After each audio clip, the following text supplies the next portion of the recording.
The meeting of the Committee on Public Safety is called to order pursuant to applicable law in our determination that attendance by remote means is necessary because an in-person meeting is not practical or prudent due to the declared public health disaster caused by COVID-19.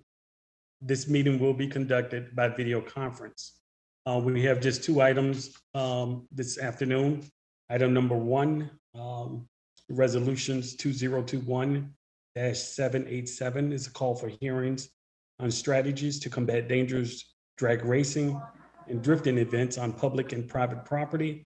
And item number two, ordinance 2021-4131, the amendment of municipal code 2-84-030, adding police board powers to hear appeals by individuals to remove their status identification from certain criminal information systems. We will begin with a roll call to establish a quorum. Will the aldermen please unmute your mics at this time? And please note that your yes vote may be considered for purposes of voting on an item. Vice Chair Osterman. Present. Alderman Sawyer. Here. Alderman Mitchell. Alderman Thompson. Here. Alderman Lopez. Present, Chairman. Alderman Curtis. Alderman Scott. Present. Alderman Irvin. Yeah, Alderman Irvin is present. Alderman Raboris. Present. Alderwoman Mitz. Present. Alderman Sposato. Alderwoman Nugent. Present. Alderman Napolitano. Alderwoman Smith. Present, Chairman. Alderman Tunney. Present. Alderman Gardner. Present. Alderman Martin. Present. And Alderwoman Silverstein. Present. Alderman Napolitano's present. Sorry, Chairman. Alderman Napolitano's present.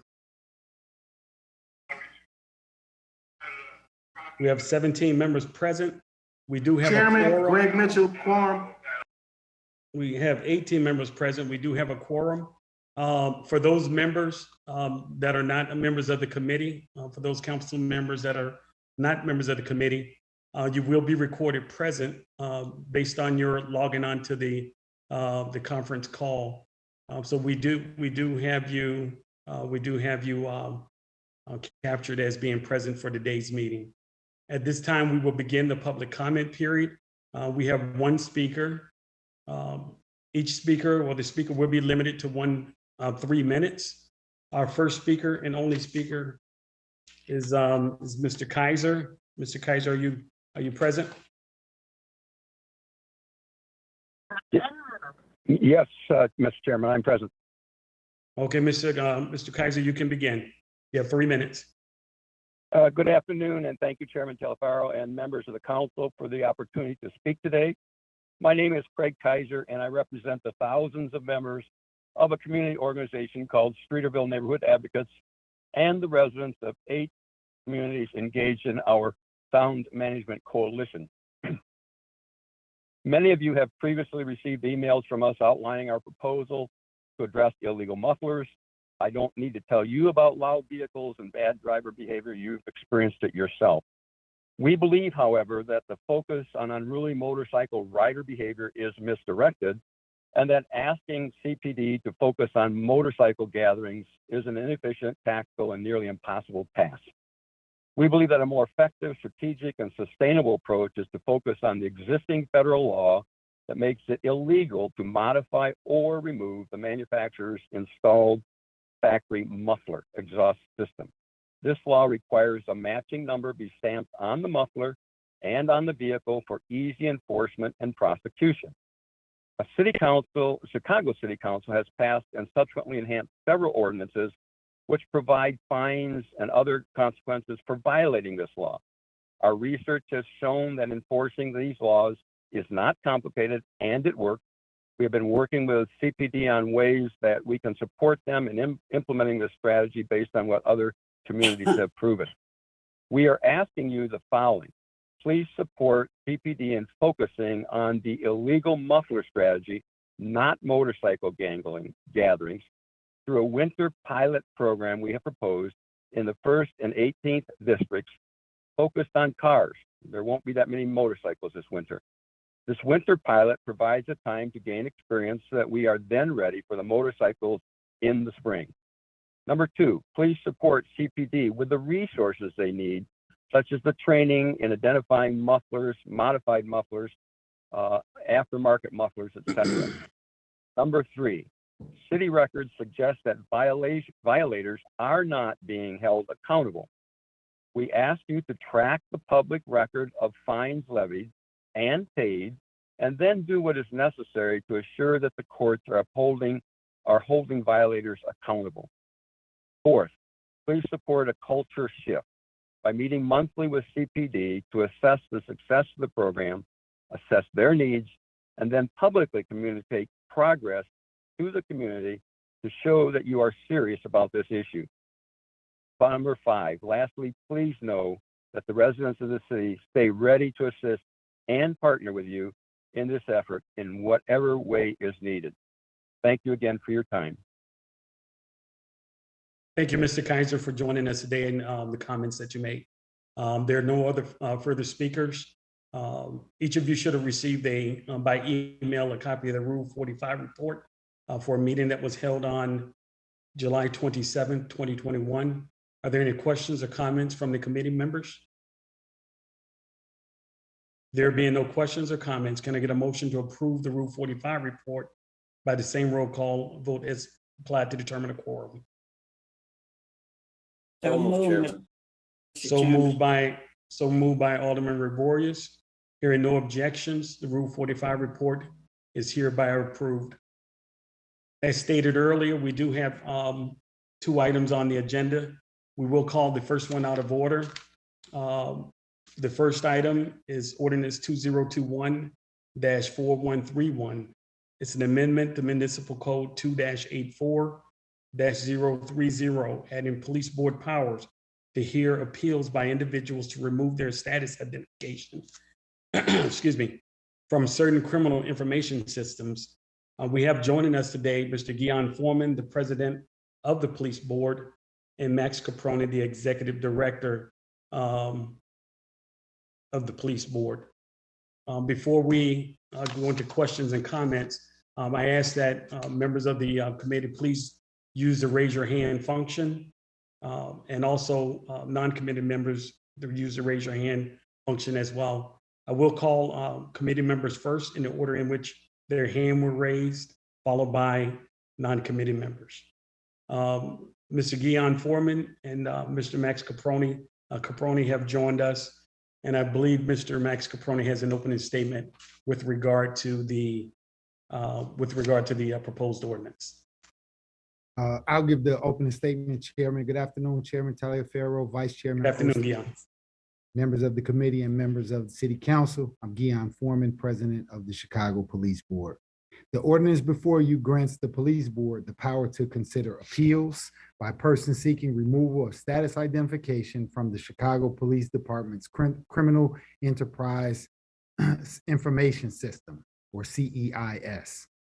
The role of the board will be to serve as an impartial decision maker in these cases.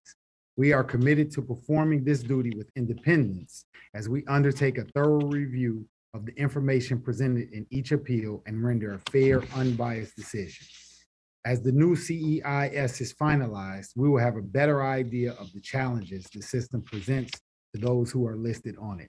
We look forward to working with CPD to be sure that our appeals process data will inform whether and how the CEIS can best be designed and administered to guarantee individual rights at the same time it is used to increase public safety. The ordinance also grants the board the authority to promulgate rules for handling these appeals. Prior to drafting rules for appeals, the board will use our monthly public meetings and undertake other community engagement efforts to provide opportunities for community input and listen to stakeholders' views on the appeals process. We look forward to working with you to get the word out about these opportunities. To help inform the discussion about the rules for CEIS appeals, we have identified several key components of the appeals process, which are listed in the information we provided to the committee in advance of this hearing. These key components include written notice to a person who requests removal from the CEIS of CPD's final decision, along with the reasons for the decision, an adequate amount of time to file an appeal with the police board, and an opportunity to be represented by attorney, a thorough review by a police board appeals officer of all information presented, a detailed written finding and decision by the police board sent to the appellate and CPD, and posting decisions on the board's website with identifying information removed. Thank you very much for your consideration to the information we provided, and we are happy to respond to any questions you have. Thank you, President Foreman. I think I have one question to ask regarding it. Have the procedures been set up already, or this ordinance will allow you to begin putting procedures together for someone to appeal their name being on the criminal enterprise information system database? Yeah, the latter. So before we come up with rules, we will post draft rules and allow members of the public to provide comments. And then at that point, we'll take those comments into consideration and present the draft set of rules. Anything to add, Matt? Just one thing to add, I think before even the draft is put together, we would like to hear from people at our public meetings, and also board members will be reaching out to different stakeholders to get their views on the process, and that will help inform the draft, I believe. Yeah. Do you have I'm sorry, go ahead, Guion. One of the things that we certainly would like to do, something we did during the time, like during the police board searches, we want to get information to your offices. And if you can help to spread that information to members of the public so we can get good feedback, we would like to incorporate as much of that feedback. Guion, what's your timeline?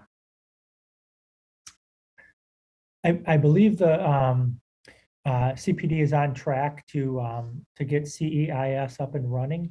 And so as soon as the ordinance is passed on the appeals process, we'll get to work on putting together a draft of the rules. I would expect that we would have something together within the next couple of months. Certainly, we'll have the rules in place by the time any appeals could be filed, which would be sometime after the CEIS is up and running. Okay, thank you. Chairman. I'm sorry. Point of information, Chairman. This is Alderman Sawyer. Alderman Sawyer, point of information.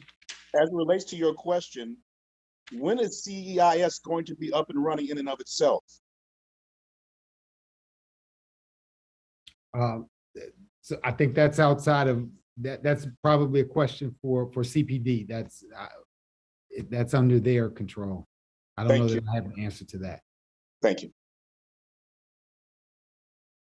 Vice Chair Osterman. Thank you, Mr. Chairman.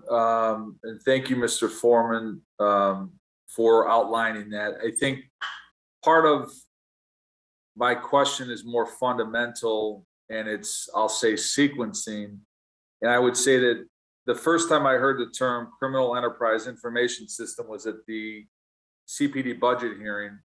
I don't remember hearing that term previously, and I didn't have enough time to ask the superintendent exactly what that meant. But what I took it to meant was a revised version of the gang database.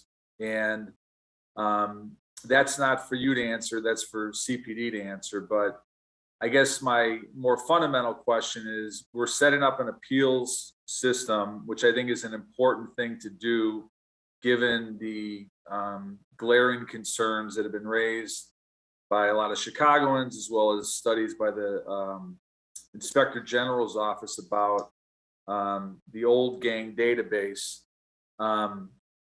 we're setting up an appeal system when I don't think my colleagues and I fully, unless I totally missed something during the budget hearings, I don't think we've got a full grasp on the intent of what CPD is looking to do with this new system. And I think given concerns that I will say I've seen in my community where people's names are put into this system, and I don't know that we all have a full grasp on what this new system would be and how it will make Chicago safe and how it will protect the rights of individuals. So I guess I'll ask you, because you're here, is it the intent that Chicagoans who feel that they want to have their name not in a system, they would have a fair appeal process to get out of that database? I'm gonna let Max answer this. But to your question specifically, I will say there will be an appeals process, and that the police board, as this is housed here, will be fair. Whether or not the database is something that should be, shouldn't be, that's up to the council. And our understanding is that the way the appeals process would work is if CPD renders a final decision as to whether someone should be in or removed from the database, if the person who requests removal from the database gets a decision from CPD to not remove them, and the person wishes to appeal that decision, that's what this process would do. So it would set up a right to appeal a decision that a person who's in the database is not satisfied with, and then the police board's job would be to be a fair decision maker of that appeal.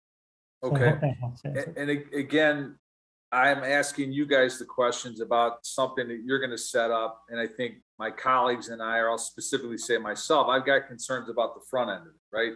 And I'm not going to put you guys on the spot on that. But Mr. Chairman, I'll put this back to you. I would say that I think it's important for the members of the council and this committee specifically to have a much greater understanding of what the intent is of CPD when it relates to this. I think I, again, will speak only for myself, but to say that I've got a lot of very significant concerns about how this is used, how it's been used, and the effectiveness of how it is used to make Chicago a safer city. So I think that we have to have CPD before this committee to talk about all of that, because I think that's a very critical issue. And I think we've seen through lots of situations where this has not been used the right way. So I think I understand the part of the appeals. I think it's important that Chicagoans can appeal that their name is part of something, but I think I've got real concerns about should we have that something and how that is and what it is. And I will say that that's not something that's been shared with me to date. Thank you, Vice Chair Osterman. Alderwoman Mitz. Thank you, Mr. Chairman. If I can recall, we had conversation about 3 years regarding this. We're already overdue, and I would like to know if you could tell me how long does a person need to be on the gang database before it expires anyway, or they never come off? And if that's the case, then that's not right either. And if we're looking to try and help, we put another process in place to hold people's back. A process, maybe even more money have to be paid out. And I'm sure a lot of my constituents or people who look like me are not probably able to even afford an attorney to go through the paperwork. It just don't seem like something is thought out here on what we're doing. Number 9 on the statement says a copy of a written finding and decision will be posted on the board's website with all identifying information removed. So what's that? So the intent behind that concept is that the board wants to make public the substance of its decision in these cases so that people can see what the board is deciding and why, and can hold the board accountable for its decisions. So the idea here is to have some transparency and allow people to be informed and make informed judgments about the work of the board in this area.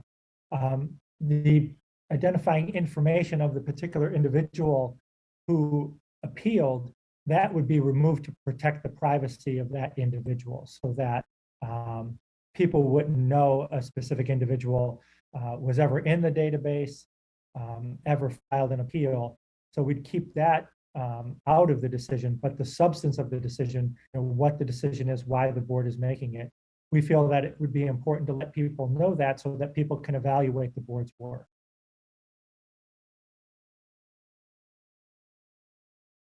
Okay, but somebody have to put it in on the website.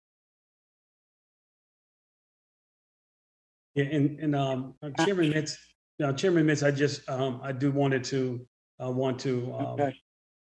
emphasize. Can you hear me? Yes. Okay. I wanted to emphasize that also. CPD will be doing briefings on the CEIS prior to rolling it out.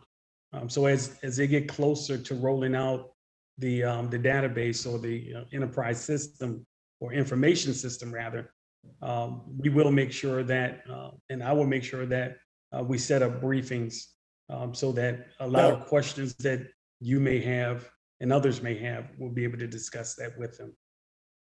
So we're not taking a vote here today, correct? Well, we're taking a vote on the just the ability of the police board to be able to begin an appeal process. But how are we going to take a vote if you got to have briefing after the vote? I'm just trying to understand. The briefings will be with regard to the criminal enterprise information system. That's what we're going to set up briefings on when CPD is ready to roll that system out. What this ordinance does today, it allows the police board to begin a procedure of putting a procedure in place rather to have an appeals process for a member that does not want to be or believe that they should not be in that database. That's all this ordinance does. It is somewhat separate and distinct from the CEIS database in that it provides or it allows this board, the police board, to begin a process of putting together a system of appeal. Right now, there's no rules. There's nothing that allows them to do that. This allows them to somewhat put together rules and procedures in which a person who does not believe they should be on that database to be in that database. Okay. All right, I have further questions later. I'll listen to my colleague's question. Okay. Just so you know, I just think that just getting this, looking at it, you pass something without even like backwards. We should be discussing what should be in it so that they would know. It may not take as long to put it together, but if you say we got to pass something before they could even begin, that seems kind of hard because we should have been, as long as we've been working on it, it should have been, already had some kind of idea how to do it. Okay. All right, thank you. Thank you, Chairman Mitz. Alderman Martin. Thank you, Chair, and good to see you, Max and Gian. I appreciate us having this conversation right now. at least in part because it's reflective of the IG's report, or the two reports, right, that started up in April 2019, and then the follow-up report earlier this year, both of which touched upon this important issue of being able to have an appeals process, of course, assuming that the CEIS moves forward in some capacity. So agree with my two colleagues who spoke previously about the desire for clarity in terms of how this appeals process will engage with something that still isn't finalized to my knowledge. Nevertheless, a few questions.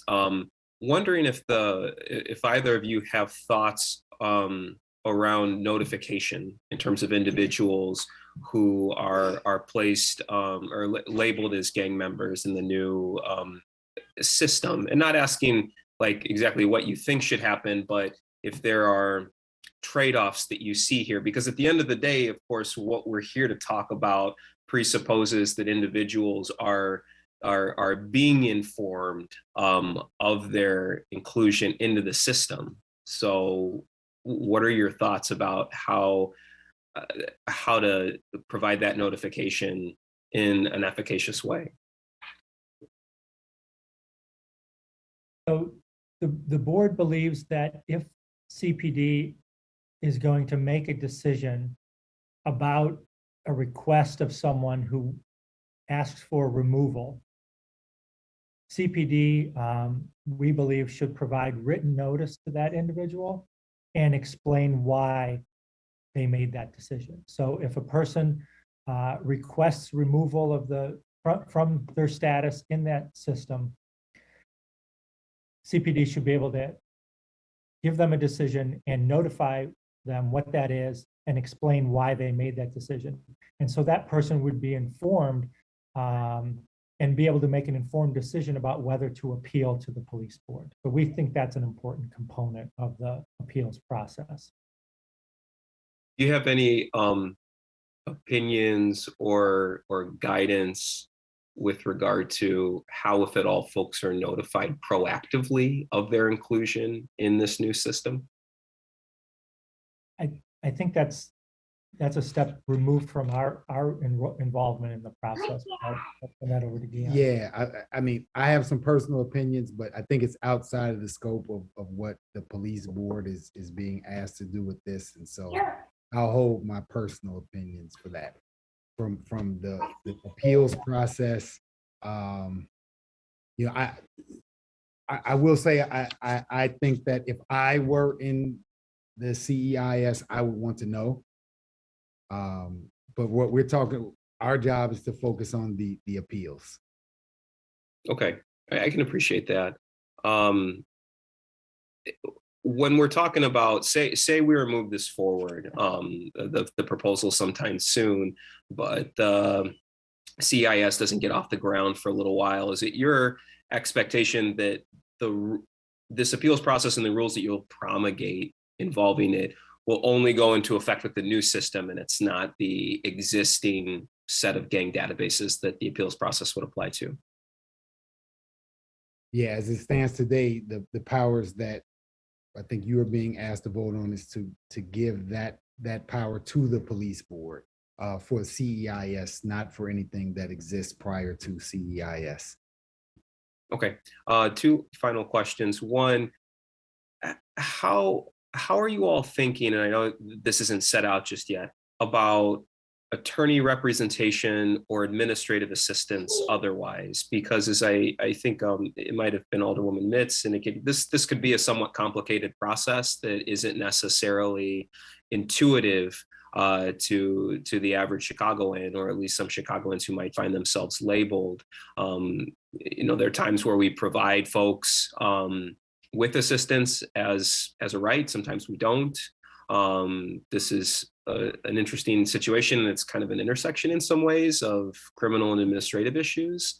So how are you viewing, at least right now, knowing that you're not looking to finalize a rule tomorrow, how are you viewing potential trade-offs and opportunities to ensure that folks who are looking to appeal their designation have a baseline level of support? Could be pro bono, could be folks affiliated with the police board in some other way. So I think that's one thing that it's going to be very valuable to get community input on and input from stakeholders is getting a sense of what legal services would be out there and available to people. So I think there's no question that the board sees that having the right to an attorney and having an attorney assist or represent someone, that's clearly something that should be available. As far as making available free services, I think the board would want to first understand what possibilities there are out there from existing groups that might be on for providing that. And then based on that input, if there seems to be not many opportunities, I think the board would take up the question of exploring and seeing if it could make arrangements with some firms to do pro bono work in this area. We do handle the appeals from CPD applicants who were disqualified due to a background investigation. I know it's a completely different process or completely different type of appeal, but we do have a firm identified that provides pro bono services. So I could see something similar happening with these types of appeals too. But I think first we'd like to get a lay of the landscape, the legal landscape, to see if there's any other groups that would be out there willing to provide those services. That's helpful. My last question, I'll be right there. My last question is actually related to one of the things you just mentioned, which is the application to be a new police officer. Has the police board promulgated in that situation comparable rules along the lines of what you're proposing to do right now? I guess, like, put differently, is this rulemaking that we potentially will empower you to do something that you've done before? Is this new? It's something that we've recently enacted with those CPD applicant appeals. So we do have detailed rules in place for those appeals. It's possible that those could serve as a model for these types of appeals, but I think before the board makes that decision, it will want to gather the community input to hear from people as to what they think the process should be. So we do have a model that we could use, but a decision hasn't been made whether that model will be used or something different. Great. And I would just ask through the chair, if you could provide us a copy or a link to those rules, and then maybe a very concise summary, paragraph or two, in terms of how you went about making those rules for our edification. That's all I have. Thank you both for your time today, and thank you, Chair. Thank you. Thank you. Thank you, Alderman Martin. Alderman Sawyer. Thank you, Chairman, and good afternoon, Gian and staff, everyone there. I kind of wanted to extend the conversation that Alderman Martin was having, because I'm having a bit of a trouble getting to this. Although I know it's necessary and we're going to have it, but I wanted some clarity first on the notification. Well, I guess not. I take that back, because I think that's more CPD question, and that's, I guess, where a lot of us are having the confusion. A lot of these questions should be asked by you two together, the police board and CPD, because they kind of link. And my line of question, I guess I should skip over that one, but as it relates to the rules, I know we don't have them currently. Is that correct? We don't have rules currently in place or proposed rules currently in place. Is that correct? Yes, that's correct. All right. Now, this may be a question that you may not be able to answer or not allow, probably not allowed to answer yet. What are we looking at as it relates to rules? Are you a current member of a criminal enterprise or former member? Is there a length of time associated? Is it what you've done since you've been involved? Or I'm just trying to get a general understanding of what we're talking about. If you can, I'm not sure you can even answer that, but I just trying to get an understanding. I don't think we can speak to the criteria that CPD will use to enter someone into the information system. I understand. What we can say. But I'm talking about getting out. I'm sorry? I'm more concerned about getting removed from the system? Okay, so the way that some of the key concepts that we've envisioned is that once CPD makes a decision to not remove someone who's requested it, that person will have a right to appeal. We'll give them adequate time to appeal.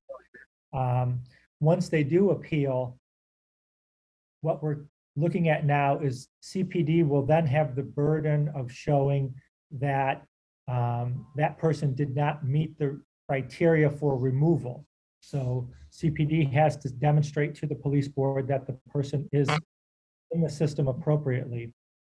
And the individual will have an opportunity to respond, and the police board will then take that information. An appeals officer will review it, make findings, report to the board, and then the board will make the final decision whether the person should be in the system or not in the system and removed from the system. So I hope that helps answer your question. No, but let me just say this, but so is it correct that there are current criteria now, or is it going to change once the CEIS is implemented, or be formalized, I guess you can say? Correct. That CPD will create a, these are the sets, these are the criteria by which one must meet in order to be in the CEIS. And so based on that, if someone says, am I in it? And they say, yes, you are in it, they have the right to appeal. All right. If they appeal, now it's the police board would have to look and say, according to the rules that are set up for CEIS, you met the X number of criteria that allows you to be in the CEIS. So will their rules also say what's required to be removed from CEIS? Or are there going to be, or that's just up to me? If I'm in CEIS, it's up to me to show the police department that I should not be there. And if they disagree, then it's up to me to show you that I should not be there. I'm a lawyer, I get that part. But I'm just trying to figure out, does CPD have a list of criteria that says you are in here because A, B, C, or D?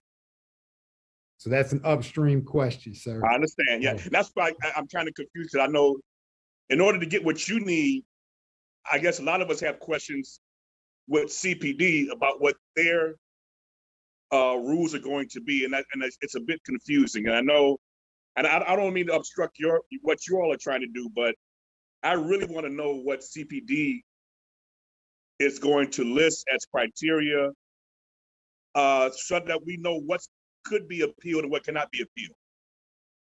So I'm confused with this, and I apologize for throwing all this at you, because it's not you I'm worried about. It's more CPD issues that I have a concern about. No, that's very fair. And I will say that, we have similar concerns. It's difficult. We don't know it, but in my time in serving on the police board, if an appeals process has to exist someplace, I feel very confident that the police board will be able to handle this, whatever this is, in a very fair and open and transparent and professional way. So, thinking about the back half of the solution, I feel confident that we have the ability to carry it out. We don't have much to do with the front half of the process. Understood, Chairman. And I trust me, I do agree with you on that. In that point, I have eminent confidence in you and the team that you have over there. But I guess I'm just still have a lot of questions as relate what it is and what it's going to look like. So I'm a big concern still, not with your ability to do your job, but just what is it that you're going to be doing, and what are we looking at, and what is the subject of the appeal and what's not subject to appeal. I'm still kind of cloudy about that, and I have a legitimate, a real concern about it. And I'll leave it at that, Chairman. Thank you. And thank you, Chairman Foreman. Appreciate you, brother. Thank you. Thank you, Chairman Sawyer. One more question that I have before we go to Alderman Vasquez. Gian, do you know, given the number of appeals that you guys may likely encounter, is there a need for additional staff, or have you guys considered that? You know, we certainly have considered it. I think that's to be seen, right? Again, the front half of the equation will dictate some of that. The questions about there's you know, in just a quick search, these are not databases, we don't call it anymore, information systems that exist all over the country. And so each of them will have different kinds of challenges, and therefore each one will have different kinds of results. And so I think that this is something that, you know, as a council, you all will take a look into and try to figure out what's the best way, again, to balance the information that of public safety versus an individual's rights, to come up with a fair system that works for everyone. Right. And I agree with you on that. But mine was more so of a staffing question. And that's Yeah, it depends. I mean, how many people are in the CIS? 20,000 or 5,000? We don't have a way of knowing today, and without knowing what the criteria are, right. We won't have a way of knowing, or what the process would look like. How will we get a flood, or will it be a drought or a flood? We don't have a way of knowing at this point. Okay. Yeah, I understand that. So it is, but it is very possible. Given, let's say they do come out with a 22,000 person data or information system, and you guys are flooded, there may be a call or need for additional personnel to handle that. Okay. For sure. But there may not be, because everyone may be possibly happy that they're part of this information system. I'm saying that facetiously, but it is a possibility. So, are there any other committee members? I'd like to acknowledge Alderman Spizzato has joined us. Alderman Spizzato, you'll be added to the roll call and quorum. Alderman Vasquez. Thank you, Chairman. I understand the last comment was facetious, but I don't think anyone would be happy at all being on a database that the Inspector General has deemed completely corrupt and has information that is not valuable. I think in coming up with CPD during our budget hearing, these are the questions I was asking about as far as the database. And I think the number you gave is actually pretty spot on, because I do believe they said 21,000 people are going to still be on this database, even though we don't know the criteria. And if we were to look at the street gang prevention ordinance as any kind of designation, it would be people who have committed crimes are part of an organization when there's a hierarchy. So by that definition, the city council could apply at this point. I think there are problems with the database. I think that's been clear. I guess my question is something that I'm kind of struggling. Like, there's a lot of talk about the front end and the back end. It feels like people are putting the cart before the horse, and we haven't even seen what the horse looks like. So I guess my question is, what's the impetus that moves this piece of legislation forward when we don't have any idea about the CEIS and every member in this committee so far has asked questions about it? Is that a question directed for me or for President Foreman? I apologize if some of that was addressed before I jumped on, but I'm curious as to where what the origin of this appeals legislation is, considering we don't even know what the actual CEIS looks like, criteria, have any information whatsoever, because being asked to vote on something when people have no idea what this process is going to be, what budgetary implications there are, what staffing and capacity implications are, and we haven't even seen what the CEIS looks like, it's not only extremely puzzling, it's concerning. So I'm wondering where it all originated. And that's for anyone who can answer. Okay, Gian, did you want to add anything before I speak on that? Oh, no. Let's let you speak on it first. Let's let you go. Okay, I don't want to, and I'll say this, I don't want to put any words in anyone's mouth, because this is not my ordinance, but I do have an understanding based on what I've read in the ordinance and the reason why it may be needed. And as I said a little earlier, this ordinance just simply provides the police board the authority to be able to develop an appeals process. Right now, there is no one that has been granted that authority to have an appeals process. In my opinion, it is smart not to have the police department develop their own appeals process, because they are the ones that are going to be implementing this information system. So in my opinion, it would not be smart for them to be able to not only develop and maintain, but to handle the appeals. So with that, and I'm only telling you my understanding of why this ordinance is here, and take it for a dime or either a dollar, because I've not spoken with anyone with regard to why. It just seems obvious to me that we need an independent source such as the police board to be able to develop an appeals process. Right now, it is not hold on, let me finish on. Right now, it's not within their jurisdiction to do so. This ordinance allows the police board the ability to start that process, to be able to develop an appeals process. Otherwise, if this ordinance was not here, and they can work in tandem with one another. In other words, this process doesn't have to be determined prior to. We just recently did that in this committee with the selection of and the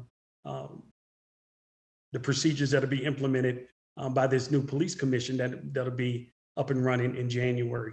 We developed the commission first, and then the commission will be tasked after it's been developed and given that responsibility. It would then be tasked with coming together to promulgate rules, procedures, and all of that. That's all this does. It allows the police board the authority then and the ability to be able to promulgate rules and procedures in which one could use to appeal. Now, if CEIS does not go forward, then of course this ordinance can be repealed. But as of right now, the police are working on trying to implement that. And I think it's very important to be able to have a systems of appeals. So they can be operating at the same time. That's the ability to create and the ability to form a task, as we've just recently done in committee. That's the best I can tell you. You'll have to, figure it out on your own, or even make some phone calls to see why. But that's just my interpretation. Mr. Foreman or Mr. Let's give Gian and Mr. Carpone an ability, the right to respond as well. I don't have anything to Yeah, add to that. I think you answered it. Okay. So I guess as part of a follow-up, since it didn't originate from the chairman, did it originate from the police board, or is the origin the administration independent of that? Is the origin the administration? Yeah. Yes, I believe it's filed by the administration. Okay, so the reason I asked that, and I really do appreciate your answer as to kind of providing more context. I think ECPS Commission actually provides a really good example, so I'm glad you brought it up, because in that example, the commission is charged with being able to hire the COPA chief, but the administration is looking to preemptively get that done before the commission can do so. So in conversations about process and a body doing things in tandem, that example bears out in a way that it isn't exactly a parallel. But my larger concern is this. I understand the need for an appeals process, and I agree with you that it needs to be an independent body separate from CPD to do so. I think what I struggle to figure out is we don't even know what questions to ask the police board because no one has an idea about CEIS. So every question we're asking is based on assumptions that no one has information to corroborate or to verify, and that the police board can't really respond to because they don't have the idea of what CEIS is going to be. So I think for me, the challenge is to have, again, the cart put before the horse when we don't even know what questions to ask the police board because we don't know what CEIS looks like. So I understand that everyone's got different takes, but I would urge the members of this committee, since I'm not a member, to move to hold this until we're able to see CEIS to then know what questions to ask. That's the kind of all my final point on that. I just think that hearing it even from the committee, no one's really got an idea what we're talking about here prior to asking for a vote on it. So thank you for the ability to have to articulate my point, and I thank you for the time, Chairman. Yeah, thank you, Alderman Vasquez. And I do want to add to that, though, you know, with regard to the point of not knowing. I think that's the independence from the police department with regard to the police board. The police board shouldn't be able to answer those questions even after CIS has come forward and it's about to be rolled out. The police board is simply only here to discuss what their procedures might be and what they're going to be doing, and not really necessarily to answer questions about CEIS. Again, I can't stress the need for independence there. If we do have someone that wants to be able to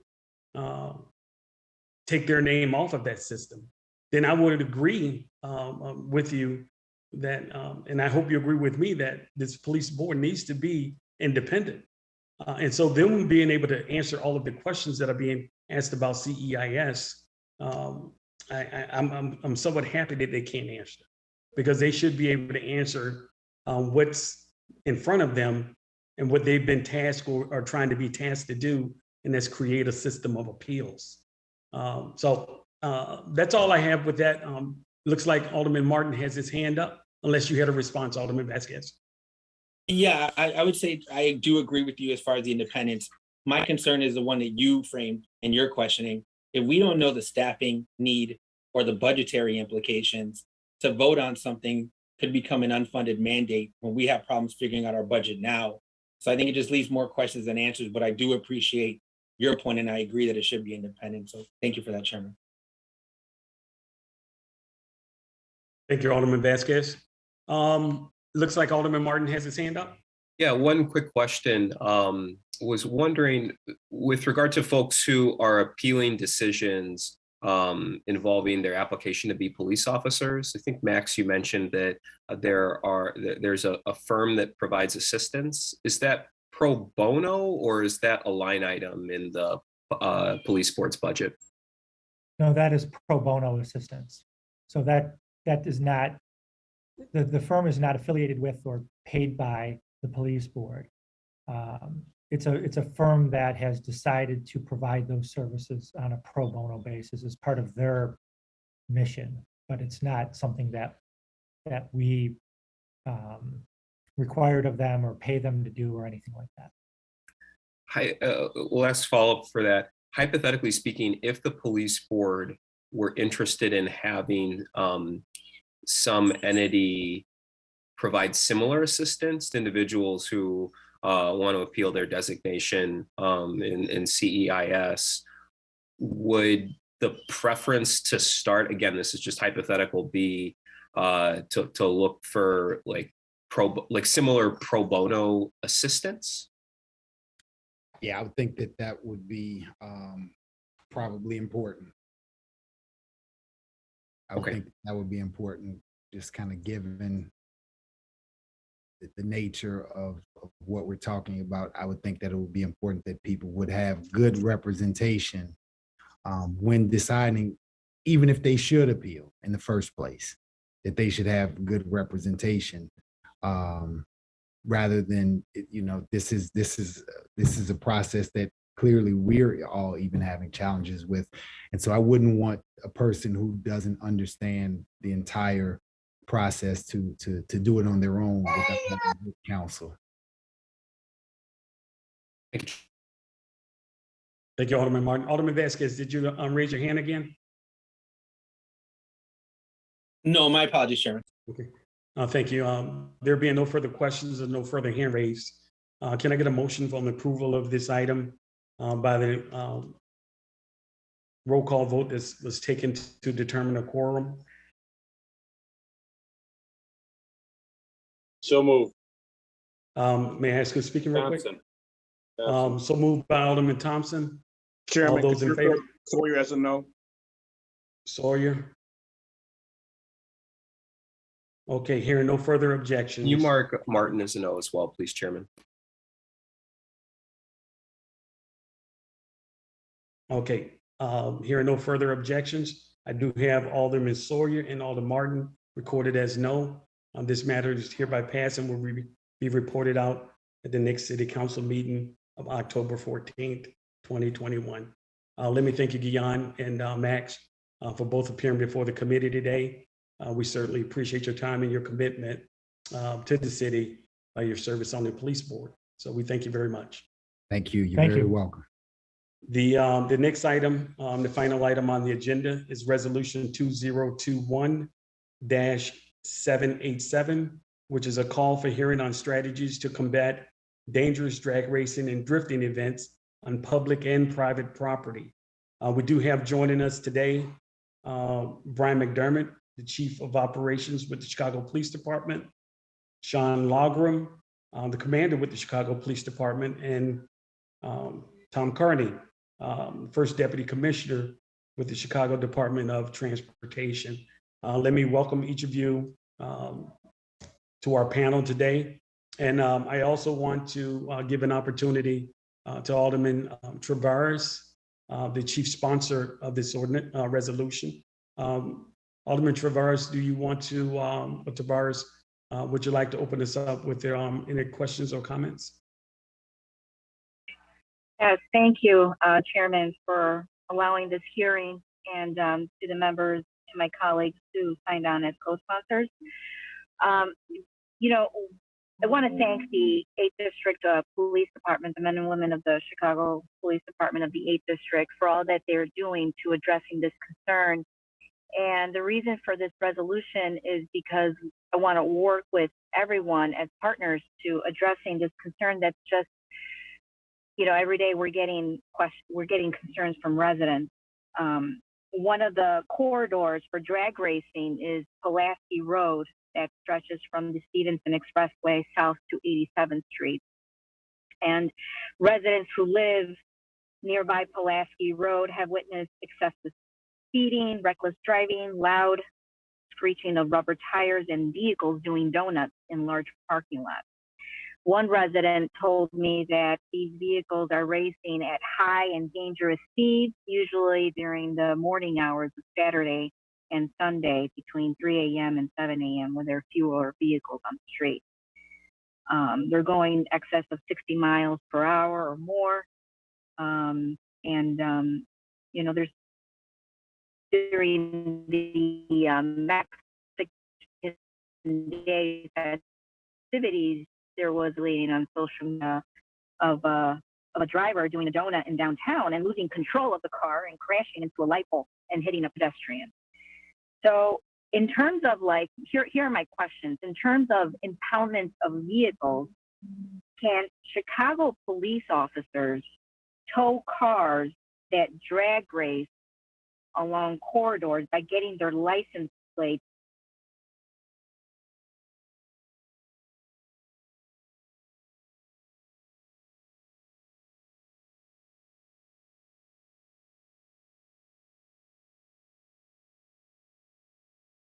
Alderman Tavares? Yes, sorry about that. No, Okay. My first question, where did we leave off? Did you able to hear my first question? You had just introduced yourself. I'm kidding. So my first question in terms of impoundment of vehicles, can Chicago police officers tow cars that drag race along corridors by getting their license plate through the pods and license plate readers? Can we do that? Do we have that authorization? Okay. Let me introduce Chief Brian McDermott, Commander Lagram. Let me introduce them for opening comments, if they have any, and then they can respond to that particular question. And then I'll come back to you, Alderman Tavares, for the remainder of your questions. We have Chief McDermott. Yeah. And, Chief McDermott, do you or either Commander Lagram wish to make any opening statements? Yeah, good afternoon, Alderman.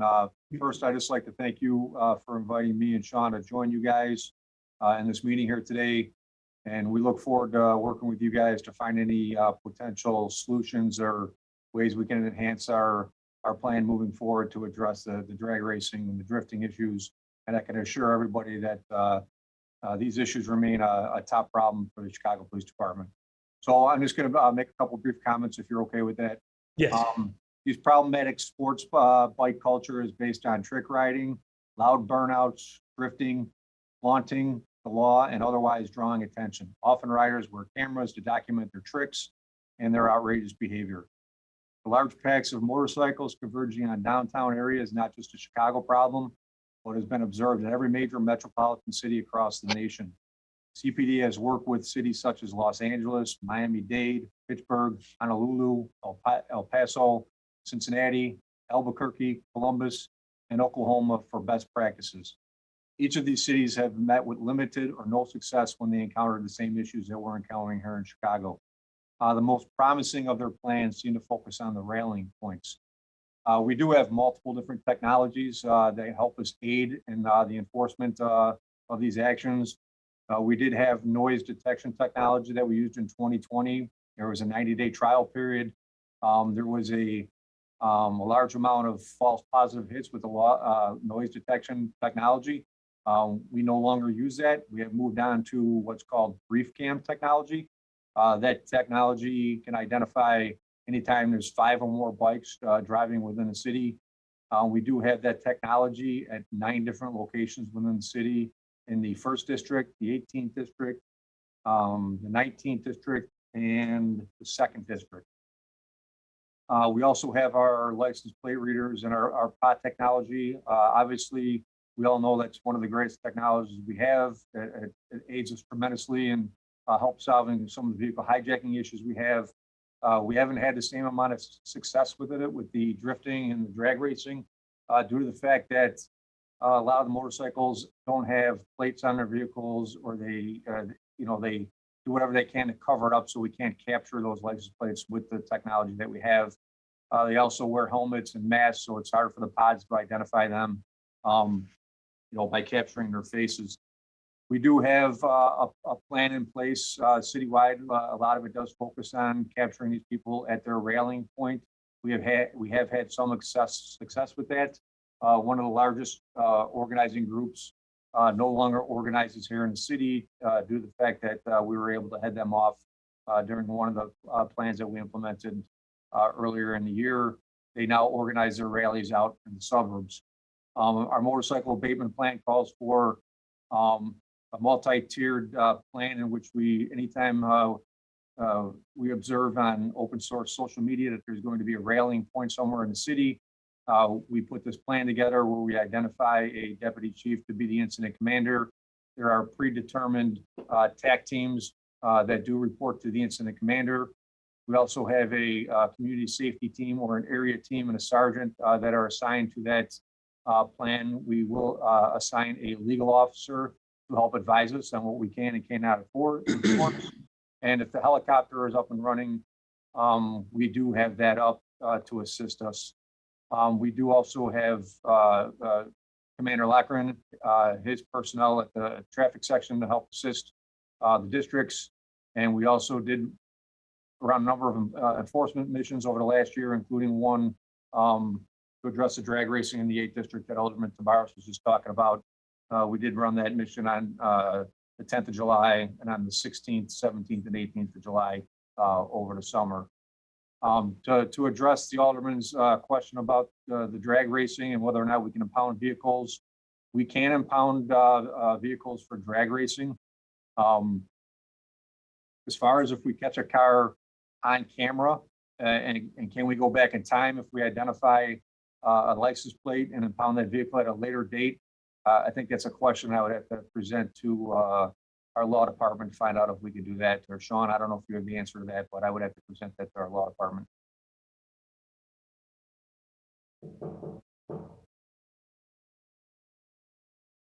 Commander Lochran? I'm here. I'm here.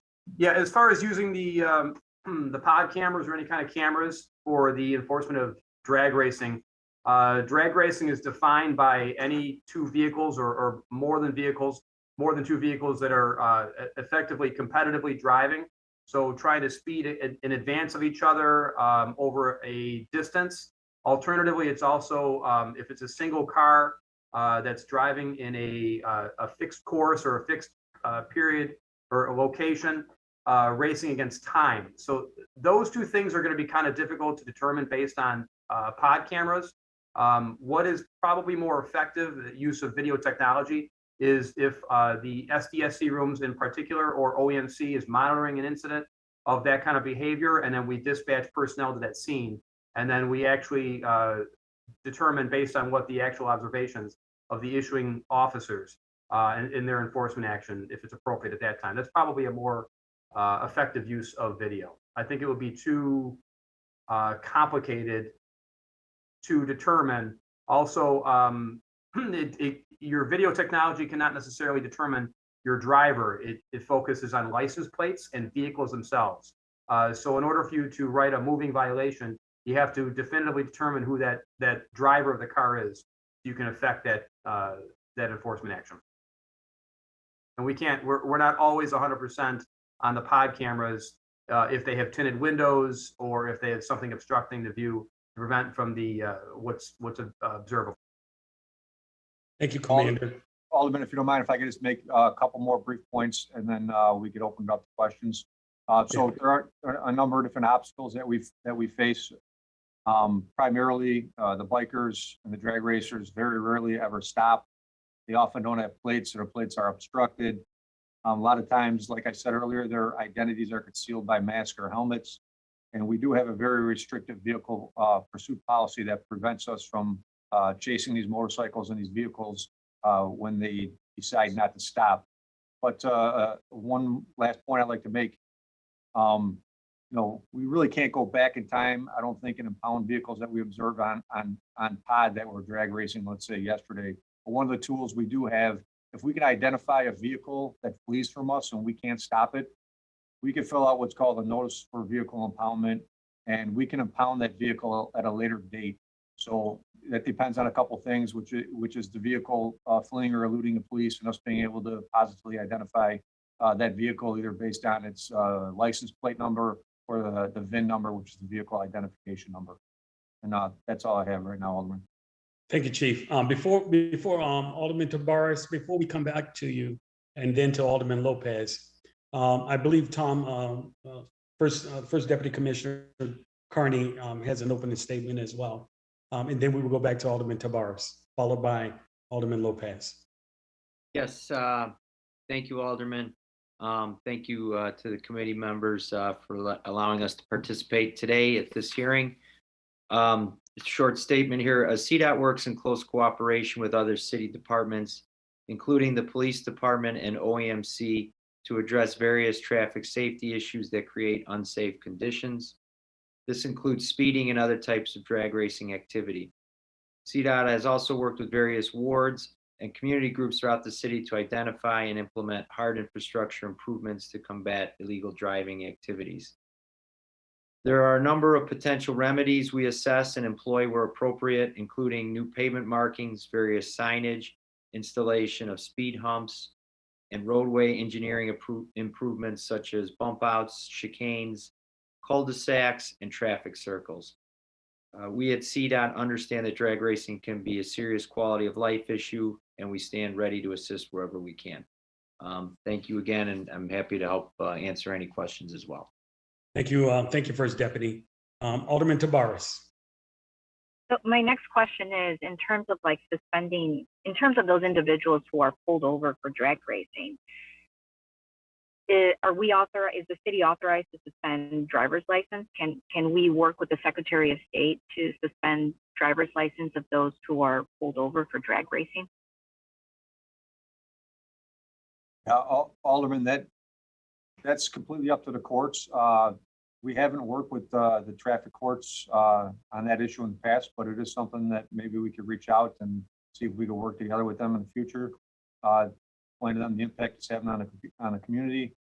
I'm not sure what kind of success we could have, but yeah, we always try to better our relationship with the courts, and we could try it, see how it works.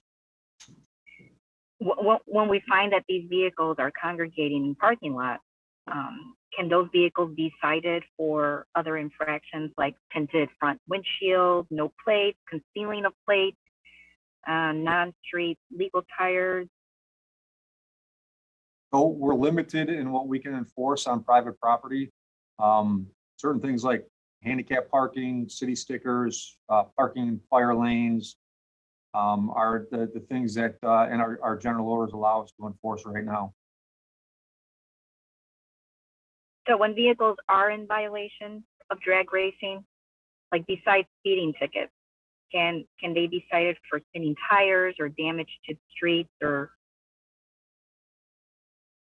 Yes, we don't just cite them for drag racing. We cite them for any and all enforcement violations that we observe, up to and including reckless driving. So, one of the residents, earlier this week, told me that the drag racing happened Saturday, Sunday morning between 3 a.m. to 7 a.m. when there are fewer vehicles on the street. So during the weekend, when police are being sent to areas of high crime, this is the time when drag racing normally happens. Are there plans of creating a special unit specifically for this issue during the weekend?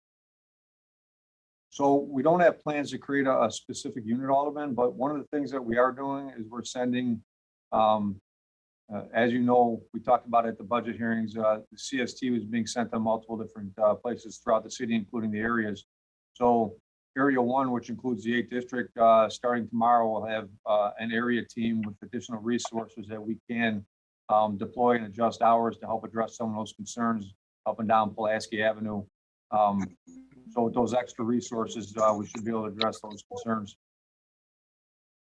So they're in the 8th District, there'll be, can you repeat that, added resources? To Area 1, so the Area 1, which includes districts 2, 3, 7, 8, and 9, will be getting area community safety teams. And it's up to the area deputy chief to prioritize the concerns in the Area 1. And if that's one of the top concerns of the 8th District, we could address those concerns with the addition of the new area community safety teams. So one in the 8th District, there's a mall, Forest City Mall, where you have a bunch of vehicles congregating and they're doing donuts and they're doing their circles inside this big parking lot. What are your thoughts about requiring all of these retail commercial properties with large parking lots to install a gate or some form of closure to prevent large groups from congregating on private property after business hours? Would that help deter the drag racing? Yeah, I saw you doing testing already.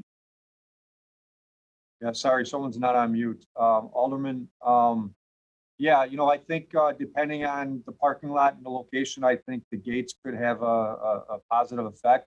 In an area like Ford City, it's so porous.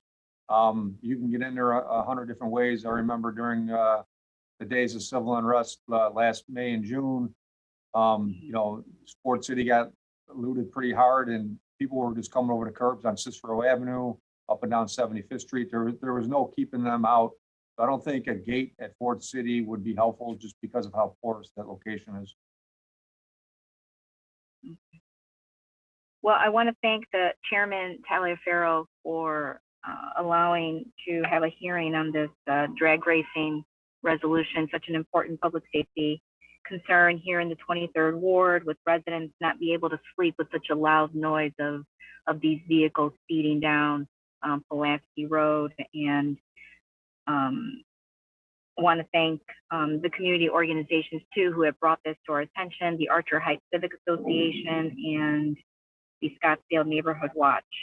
So I look forward to working with you, Chief McDermott, and partnering up with you to make sure that we work together to address this drag racing. So I want to thank you for your time. Okay. No further questions. No further questions, Chairman. One last point, Alderman, on the fact you brought up about trying to identify these cars through the pods. Like I mentioned, when these cars take off and flee any loot from us, we can fill out that form that's called the Notice for Vehicle Impoundment. I already have my office looking right now into whether or not we can use that same impoundment form for these vehicles that were fleeing, or not fleeing, but drag racing. So we'll look into that. Hopefully we have an answer, sooner rather than later. I'll let you know as soon as we can. Yeah, we've been working with our commander to install these pods and LPRs in the ward, and we're waiting for installation of 2 pods, one on 59th Street in Kedzie. But we want to work with you to see where else we can make sure that we have the resources at these corridors to address this excessive speeding and just dangerous vehicles that are just recklessly driving. So if there's anything that we can do to use the LPRs and the pods to get the license plate number of these vehicles and get them towed, get the vehicles impounded. Great. Yes, I think that's a great idea. If we're allowed to do it, it's something we'll start doing immediately. Okay. Thank you, Chief McDermott. And no further questions, Chairman Taliaferro. Thank you, Alderwoman Tabares. And if I missed this a little earlier, because I know there's some of my other colleagues that are having the same problems in their ward. If I missed this earlier, I apologize. Is there any way that the department can do a traffic enforcement mission in the area in which Alderman Tabares is having those problems, and then report statistically back to her on your findings during that the traffic enforcement mission? Yeah, that's no problem, Alden. We have done, I did mention we did 3 of them over the summer. We did one on July 10th, and then we did, 3 more on the 16th, 17th, and 18th. So we did drag racing and speeding missions there, and it's definitely something that we could do more of. As a matter of fact, I'll take note of it right now, and we'll see if we can get one scheduled. Don, could you take note of that, please? And we'll see if we can work with 8 to get one scheduled. Yeah, absolutely. And in addition to that, we're also every Friday and Saturday night, we're also doing DUI saturation patrols, and where we do attempt to focus on DUI offenders. We're also enforcing any and all traffic offenses that we come across. When we've been in the 8th district, I believe twice also in that effort. And we focus primarily on that corridor from 43rd all the way to 87th based on community input. Okay, thank you. And lastly, I had to take care of something very quickly. So I may have missed your comments, Commander, on this as well. I know this resolution requires us to come up with strategies with regard to public and private property. What would be CPD's responsibility or obligations rather with regard to those same type of activities on private property? Can you go on private property and enforce if you see illegal activity? Well, certainly for private property, when we talk about, this is something we came across before when we were trying to work on large congregation of motorcycles. We'd have 300-400 motorcycles on one piece of property. One of the issues that we had come across and we learned is law enforcement has to observe those vehicles on the public roadway before they come onto private property to enforce certain offenses. With the exception of the ones that the chief had mentioned, handicap offenses, that sort of stuff. So when we're talking about enforcing traffic laws, that's one of the hurdles that we have to come across.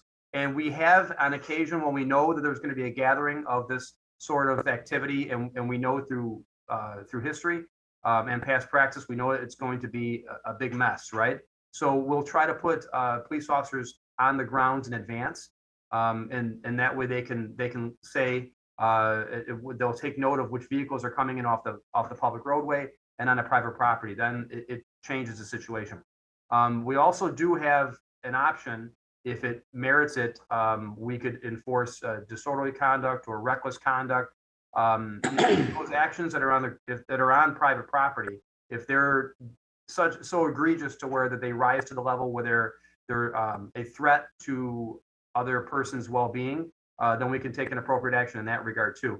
However, in all those things, you have to have that partnership with the owners of the private property, with the owners of those businesses.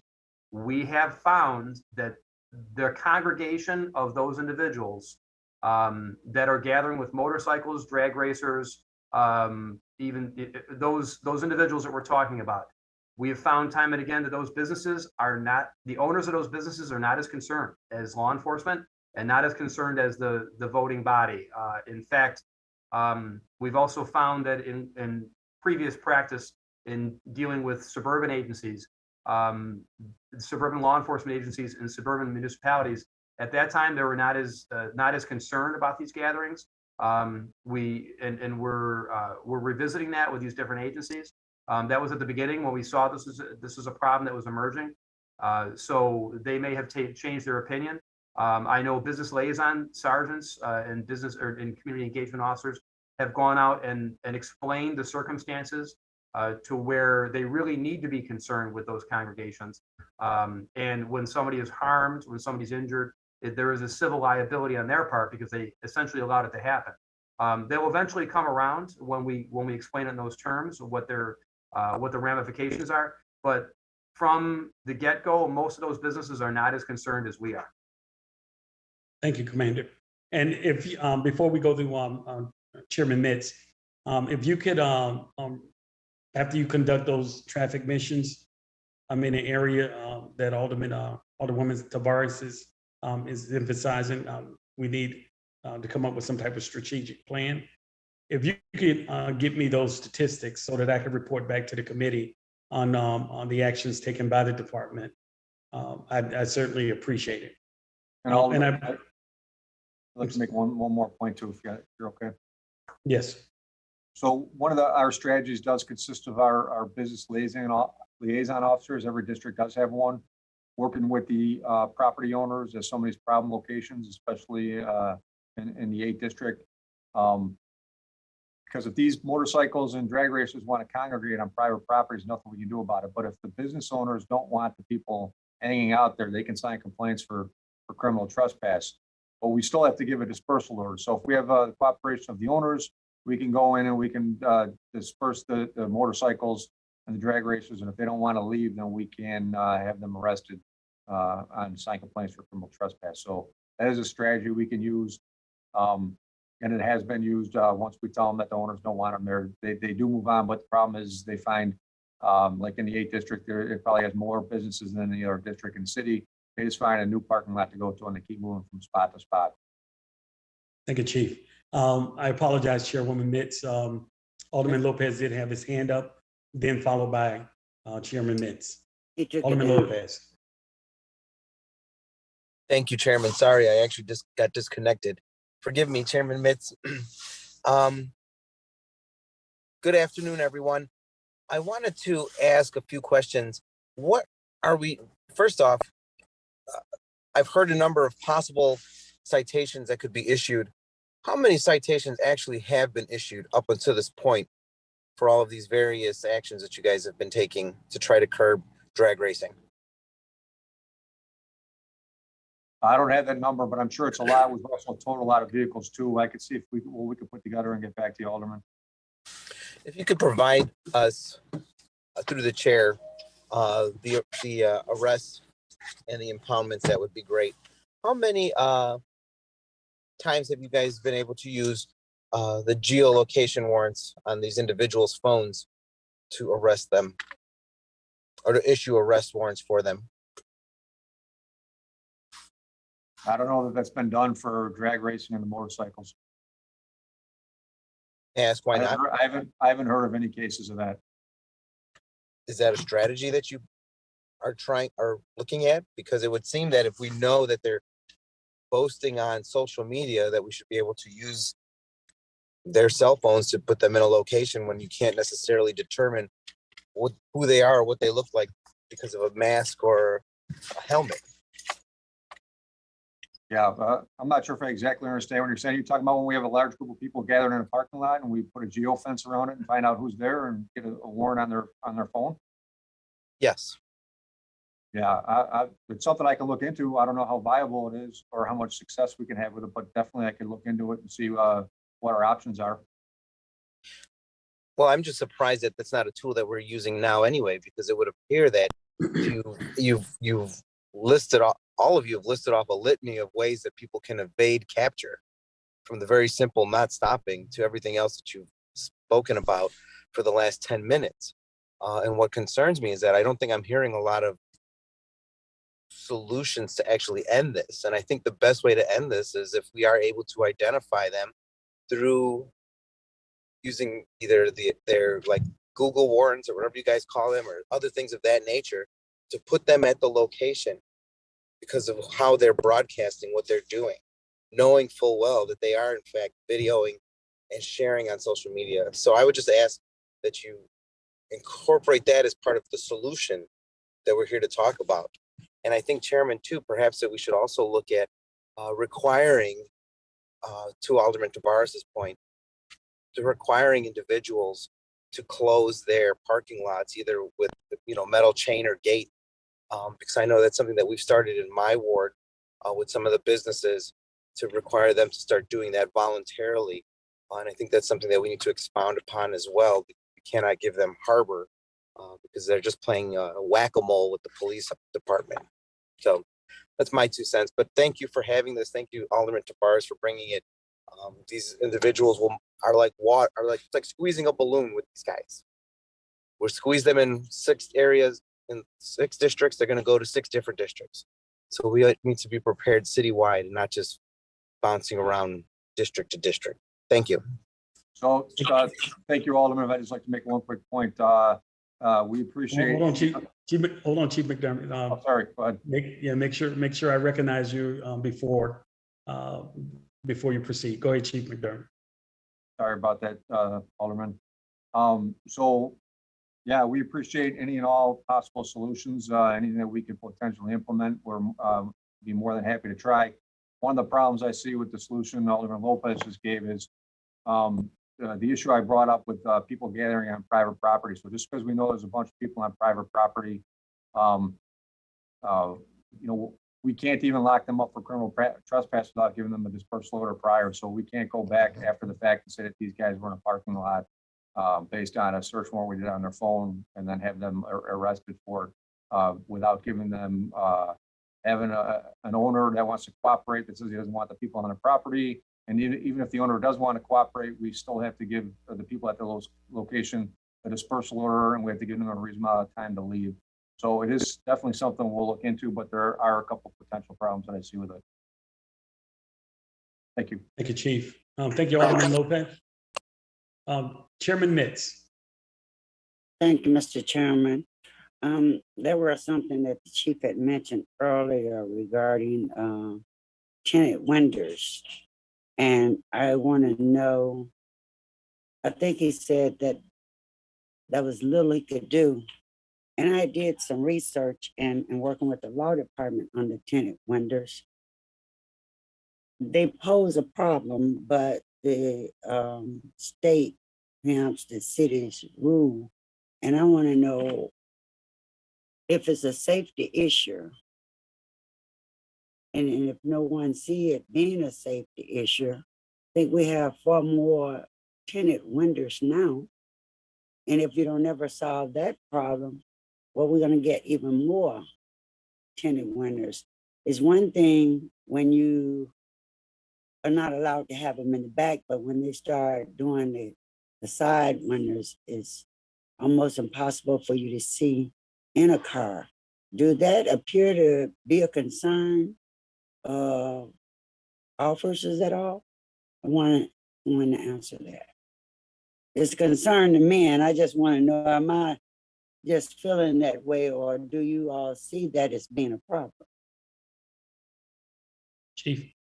Yeah, that's a good question, Alderman. So absolutely, the tinted windows is a big concern for me. I remember approaching cars back in the day and not be able to see in there, and you don't know who's pointing what at you. It's a very dangerous situation that officers encounter every single day. There is a new law that, I forget the exact wording, but here, let me see. It says the windshield has to have non-reflective tint that allows on the top 6 inches of the windshield. Front and side windows must be allowed more than 50%, have to allow at least 50% of the light in. So there are some laws that restrict it, but it's tough for officers out in the field to know what 50% light means. I know there are some tools out there that I think are available in some of the districts where they can test the windows But again, it's very dangerous for officers to approach some of those, especially on some of the cars where the side windows are completely blacked out. You can't see nothing behind those windows, and it's a big concern. Chief, I think that problems don't go away. They just get bigger. And I really do think that for the safety of the public, whether it's the drag racing or the violence that's being committed, that it's something. Do you have any data on if it's been used at all? Anyone have been arrested for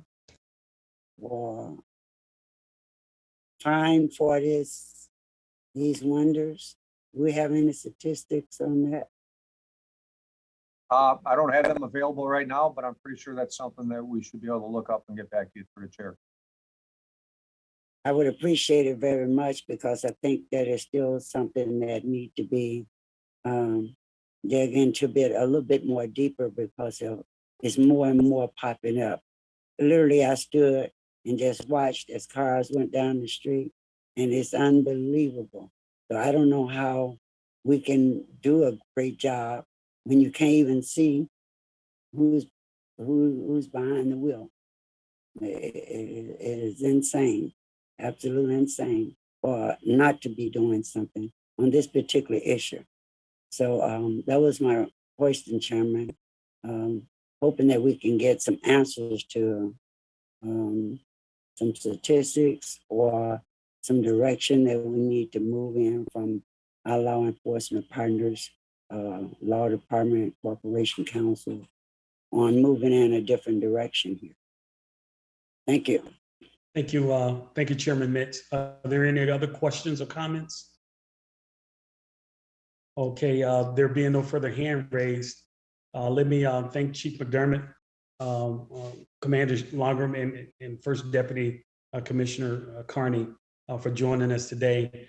And as I said a little earlier, Chief, this seems to be a very important issue, and not just Alderman in the 23rd Ward, but across the city. So I look forward to the statistics that you're going to be reporting back to the committee, specifically in the Alderman Tabaras's ward. And I want to thank her for bringing this important matter before us. But there being no further questions or comments by members of the committee, can I get a motion to adjourn by the same roll call vote as used to determine a quorum? So moved, Mr. Chairman. So moved by Alderman Mitz. Let me thank you guys again, and please be safe in your travels and be safe out here with COVID-19. Everyone have a wonderful day,